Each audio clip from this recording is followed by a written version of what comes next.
All right, 5, 4, 3, 2. All right, football is awesome.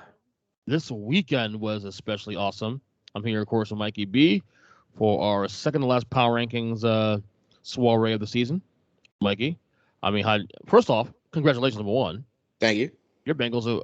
What year are we in? 1988 or 2022? Because I'm confused here right now. I'm okay with either one. Yeah, first time in 34 years in the AFC title game. First playoff victory in 31 years. First ever road playoff win and a date with the AFC title game. So everything's coming up green right now. Look, dude, the Bengals have redefined the term house money right now.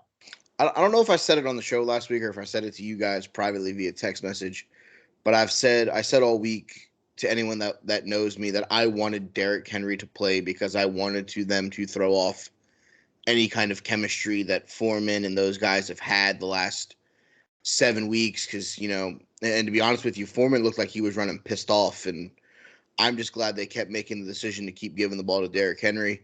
Foreman busts off that 45-yard run, and then Tannehill throws some stupid screen pass that Mike Hilton made a great play on. I've said it to you in the first round. I said it to you. You said it, by the way. You did say the thing you said about the Henry and on the running back. You did say on the show last week. Yes, you did. And I said it before the game against the Raiders. If we can win the turnover battle, I think it gives us an edge. And yes, Joe didn't look great. Jamar played his ass off. Mixon got bottled up there for a while. But the Bengals converted on the turnovers. They got points off of 2 out of the 3 Tannehill interceptions. We held on. Money Mac kicks us to the AFC title game. And I'm not going to lie to you, to have a kid in his rookie year have that much confidence in himself to walk out on the field at Nissan Stadium, take a practice shot, look right at the holder, and go, well, looks like we're going to the AFC title game. That's hysterical. I'll take that much confidence out of a kicker any day of the week and twice on Sunday, because if anything proved factual in this round alone, the teams with the best kickers are still alive. Yeah. Butker, Gould, Matt Gay. I think the best kickers that were left in the playoffs are the teams that are left in the playoffs, and that's even with normally automatic Harrison Butker missing a field goal. Yeah. In that game against Buffalo last night. But yeah, great weekend. Excited to talk about what's coming up for the conference title games. Yeah. By the way, the Chiefs kicker Butker doesn't get enough credit for tying that game. Actually, I mean, I know obviously Mahomes put him in position, but he missed that kick. It's awful not. I mean, and he did miss a kick early in the game too, on top of that, and a PAT. So. Good job by him to take care of business. All right, so what we'll do, we'll go through it. We've been doing through the playoffs. We ranked remaining teams in there. Last week was 8. This week we're now facing potential weekends. There's only 4 teams going to be ranking here. So this should be fairly easy, but we'll talk about it a little bit. Number 4. What do you got, Michael? I still think they're the worst offense left in the playoffs. I don't know that they have enough firepower to keep up with the LA Rams. I will take the San Francisco 49ers. I do as well. Look, I did say coming to the playoffs, this is the matchup that Green Bay is going to probably fear probably the most. What I didn't account for was the way they won this game. That was a whole nother can of worms there. By Aaron Rodgers just being awful? Yeah. I mean, he didn't lose him the game, but he sure as hell didn't win it from him. I'll say that. No. And I kept telling my buddy Kyle, who's a Niners fan, and he was like, this game's over anyway, even though it's 7-0. I'm like, dude, it's only 7-0. Like, when a game is this close still, you have to weigh in all the anomalies. San Fran can still dedicate to the run because it's close. Once the snow started to fall, it became more of a San Francisco because of the running game. Right. If that snow holds off, I don't know that is as effective, because I think Rodgers still could have thrown the ball, and I think they would have found the end zone at least one more time with cold but not snowy conditions. But once that snow started to fall, San Francisco could really lean on the run game. And the run game has been effective for them basically all year because you're not getting anything out of Jimmy Garoppolo. No. 174 yards in the first game, 145 or 148 in this game. I'm sorry. They're not winning throwing for 148 yards against Matt Stafford and Cooper Kupp. No question. I totally agree with you on that one.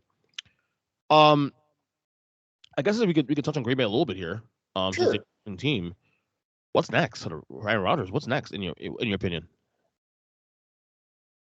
Wherever Devontae goes, he goes. So I saw a number over the weekend. I don't know if you saw this yet.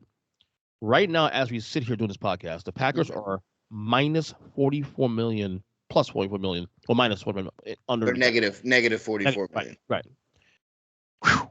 They got work to do. There's a couple guys that were playing defense on that team that won't have jobs coming back next year. Yep. Or there'll be a lot of guys restructuring contracts to give this one final run. Because Aaron Rodgers has been transparent about this. He ain't here for rebuild. I can't blame him. No. And honestly, a guy that could save him some money is trading Aaron Jones and going full-time to A.J. Dillon. They could move Aaron Jones. They can move maybe a Marquez Valdez-Scantling and go with Devontae and Lazard next year. They're going to have to figure out the offensive line because Bakhtiari didn't play basically all year for them, and he's a guy who's eating up a ton of money for them. Right. Unless they get one of those courtesy retirements of a guy who's got a shit ton of money left, there's either going to be guys that are going to be going to be released, or there's going to be guys who are going to have to restructure their deal to keep the core together for one final run in 23. Yeah. Back to the Niners, though, like I said, there's no way they could. I mean, as impressive the wins that was in terms of the special teams and defense playing well, there was no way. I know they've beaten the Rams 6 straight times, 7 straight times, what the hell it was the number. No way in hell that they can win this week. Okay, what's the old saying? It's hard to beat a team twice. It's impossible to beat them 3 times. Yeah. Can be done, but I don't see it happening. We'll get to our formal predictions at the end. Right. All right. Okay. So let's go to number 3. Number 3 on the list. We got AFC North champion, first time in franchise history winning a road playoff game. Give me Joe Exotic and the Cincinnati Bengals. Of course, I'm there as well. Number 3, Joe Montana Burrow, my new name for him. Or as the kids are calling him, Joe Burr. So every time, I was doing a poker commentary at work during the game, but I had the game on, and so decided I was able to watch. But every time I turn around, he's on his ass. Literally every time I turn around, he's on his ass. So I tweeted after the game, just imagine this team with an offensive line. Holy crap! Imagine that concept. Go trade for Bakhtiari right now from Green Bay. Put him on the offensive line for the next 2 weeks. But, yeah. Most sacks of a quarterback in a win in a playoff game in NFL history. Only the quarterback to get sacked more than 8 times to win was Donovan McNabb. Okay, yeah. So, new record, Joe Exotic. Not the record that we want, though. Kudos to the Titans. They did really, really, really good at keeping Jamar Chase in check. He caught a couple of bubble screens and broke them out with his speed. Mm-hmm. But kudos to Tennessee for keeping those guys in check for as long as they could. Big game by T. Higgins. Knowing they were going to double team Jamar, he had to be big, and he was today, or he was on Saturday or Sunday, whatever day it was. I'm still living off the fucking energy from that game.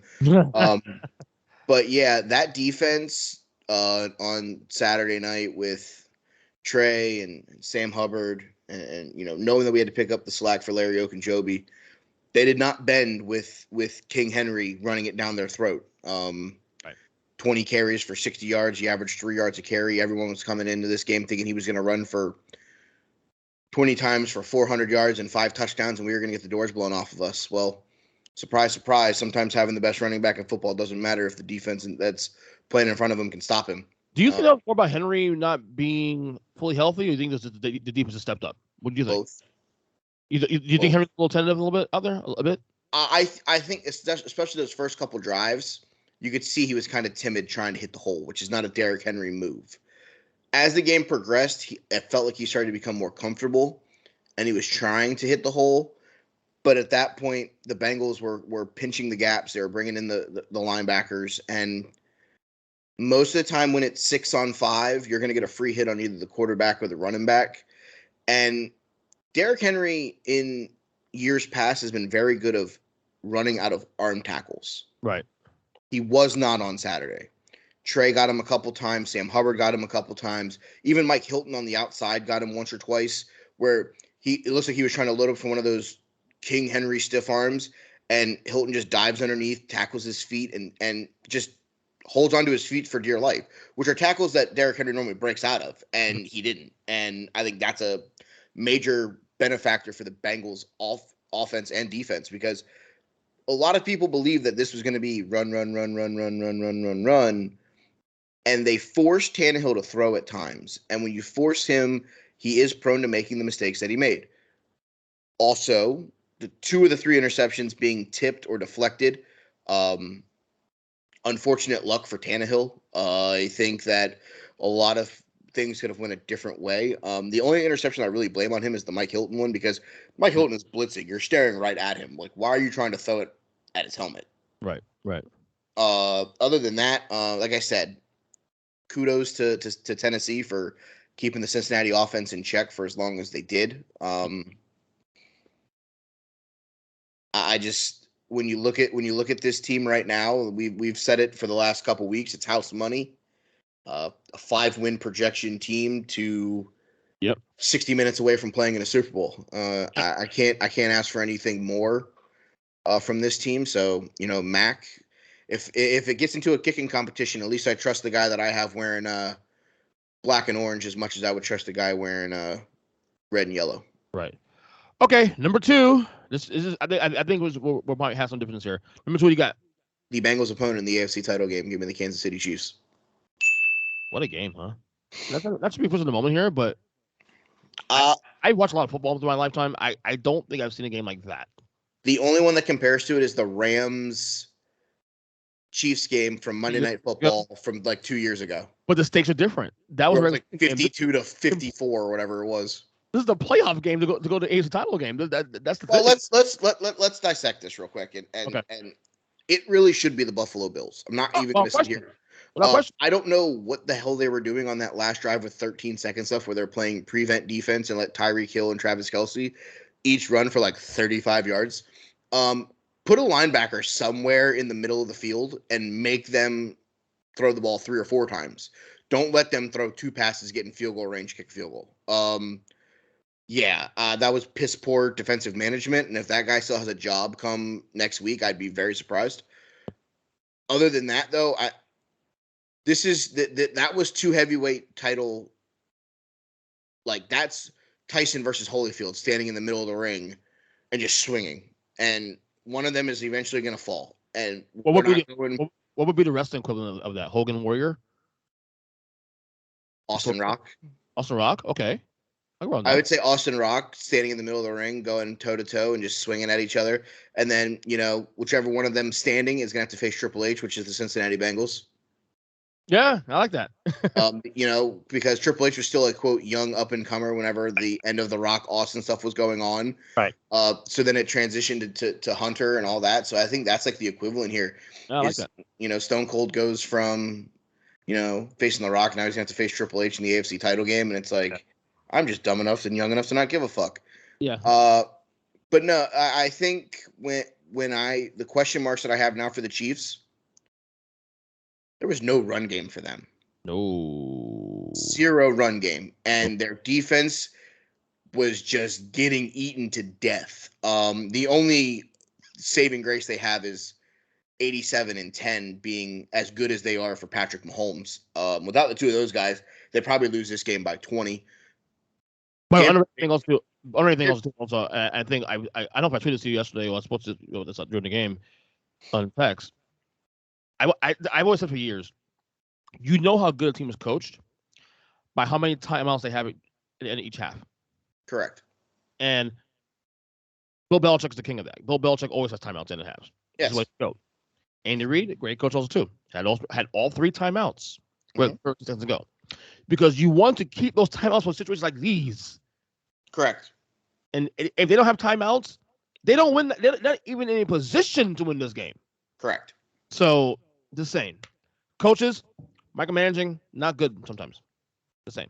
The only time that I like first half doesn't bother me as much as second half. Right. Oh, I agree. Yeah. So, the oh shit, we didn't get to play in fast enough. Now we have to call a timeout to avoid delay a game. That's frustrating.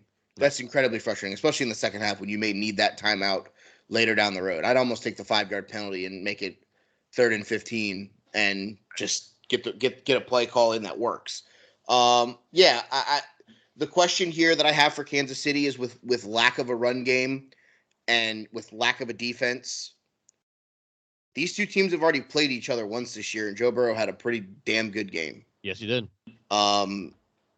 The difference now is this location is different now. Big difference.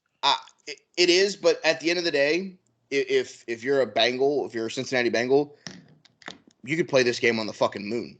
Yeah. You've played this team. You know what they're going to do.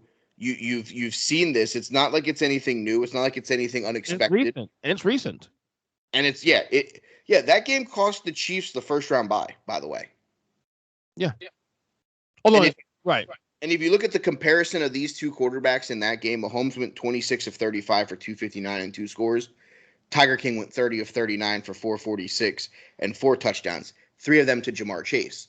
So if you're the Chiefs, obviously you're double teaming Jamar Chase. So now it's going to be CJ Uzomah, Tyler Boyd, T. Higgins, versus the 2-3 and the safety linebacker of the Kansas City Chiefs. And to be honest with you, I watched Gabriel Davis run slot plays all night last night and get open for 4 touchdowns. You know how Tyron Mathieu is able to play his game on fucking Sunday, because it's like when the minute he got knocked out of the game, that thing is the whole middle of the field opened. Yep. Right? Concussion yet? I don't know if he's cleared concussion protocol yet or not. Well, we'll see. If he doesn't, that line that Vegas put out is going to swing heavy. It's 7 right now. It went to 7.5, I think, after. If Tyrann Mathieu gets ruled out by Thursday, that line will be like 5. It could. I could see that. 2 for me is the Rams. And I literally was doing my rankings, during the Rams game. I'm like, I might put them number 1 this week, regardless of the Chiefs win this game against the Bills. And then what happened at the end of the game, almost happened in the game, a little scary there at the end for the Rams. They figured it out. Obviously, Stafford, big plays, big balls, as you said on a text. And obviously, I picked the Rams to beat Tampa for the big reason that, the O-line's banged out. Wirth didn't play the game as we all were questioning all week long. And, Brady, they got to Brady early, and, Von Miller and Aaron Donald. But that fourth quarter was scary for the Rams. I mean, Tom Brady is a boogeyman. He is. I think you also have to realize that Sean McVay went into a little bit of piss poor game management. The fumble to give them the ball back, that's just unfortunate luck that Cam Akers dropped that ball. Right. But before that, very, very, very like, oh my God, I don't want to do much. I just want to. That Rams offense is built to just score. And I think if Sean McVay runs his normal offense, it'll be okay. I don't think Tampa gets that ball back. He just tried to get too cute to run the clock out to hope that Brady wouldn't get the ball enough. But yeah, that was just questionable decision-making on his part. And that's something that you have to take into account going into a title game. Kyle Shanahan versus Sean McVay. But before anything else, and you said it in the chat, and this is I will not take anybody slandering the name of Matthew Stafford anymore. Because the guy's been a fucking hell of a quarterback. He was good in Detroit with nothing, and he's great with the guys that he has now. So anyone that wants to slander the great name that is Matthew Stafford, you guys can go fuck yourself. Straight up, because that guy just had balls of steel. There's no other quarterback right now that you're like, damn, Tom Brady just scored. What am I going to do? Oh, I'm going to fucking crumble. We're going to go to overtime. We're probably going to lose. And by the way, here's Cooper Kupp. Big dick energy. Yeah, because honestly, if they don't get aggressive late in that game, they probably lose that game. Correct. So I agree. Lose that game. That game goes to overtime, hands down. And I'm not going to ball back to Brady. Out of your fucking mind? No. 1 for you, obviously. So number 1 for you. We talked about it. I have timeouts. I'm going to get my team in position. I'm going to go for the win. And fucking, they sent a corner blitz. And how do you not have more than one guy on Cooper Kupp with like 25 seconds left? Yeah, I agree.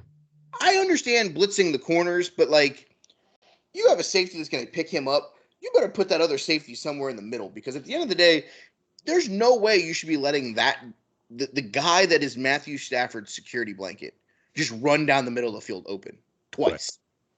So obviously, at the end of the day, when you look at this, anybody that, again, this is a Matthew Stafford, no slander.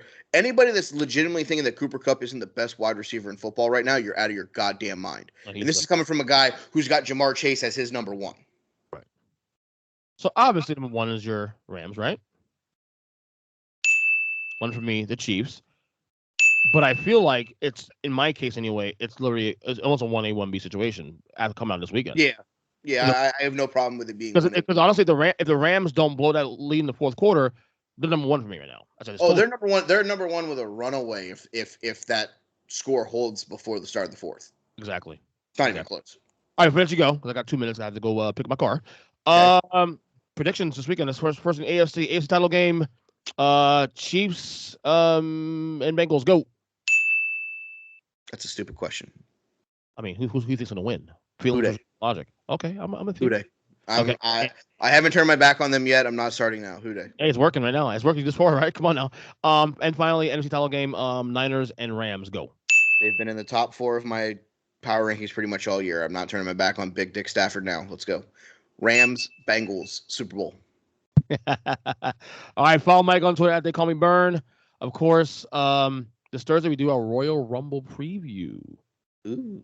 I'm watching your house this week, so excellent. I already told the boss I can't work this week because of it. So good, I told him too. So we'll see if who he gets on. Anyway, we'll talk soon. All right, buddy. Good luck to the Bengals this week. All right. Who-Dey. All right, later. Later.